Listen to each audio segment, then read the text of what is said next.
मिरज कोल्हापूर रस्त्यावर खतीब हॉल जवळ महात्मा गांधी चौकी पोलिसांनी गांजावर कारवाई करत तब्बल 1 किलो 700 ग्रॅम वजनाचा 42,500 रुपये किमतीचा मुद्देमाल पोलिसांनी एकाकडून हस्तगत केला आहे।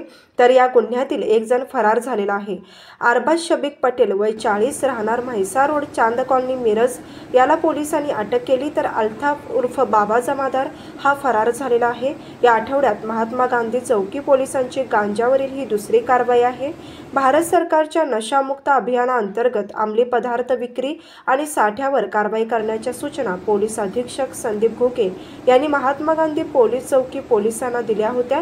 त्याच्या अनुषंगाने मिरजेतील कोल्हापूर रस्त्यावर खतीब हॉल जवळील पुलाखाली एक व्यक्ती गांजा विक्री करण्यासाठी येत असल्याची माहिती मिळालेल्या माहितीनुसार पोलिसांनी सापळा रचून संशयित अरबाज पटेल यांना ताब्यात घेऊन त्याच्याकडून सदरचा गांजा हस्तगत करण्यात आला।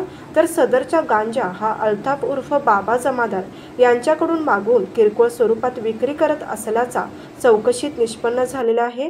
या अरबाजकडून गांजा आणि वापरलेली होंडा ॲक्टिवा मोपेड गाडी असा एकूण 92,510 रुपयांचा मुद्देमाल जप्त केला। तर याबाबत महात्मा गांधी चौकी पोलिसात गुन्हा दाखल करण्यात आला असून याबाबतची कारवाई सहाय्यक पोलीस निरीक्षक संदीप शिंदे यांच्या मार्गदर्शनाखाली उपनिरीक्षक संदीप गुरव, धनंजय चव्हाण, हेड कॉन्स्टेबल अभिजित धनगर, विठ्ठल गुरव, अभिजित पाटील, सूरज पाटील, राहुल क्षीरसागर, नाना चंदन शिवे, जावेद शेख, मोहसिन पिगमेकर, अमोल तोडकर यांनी केली आहे।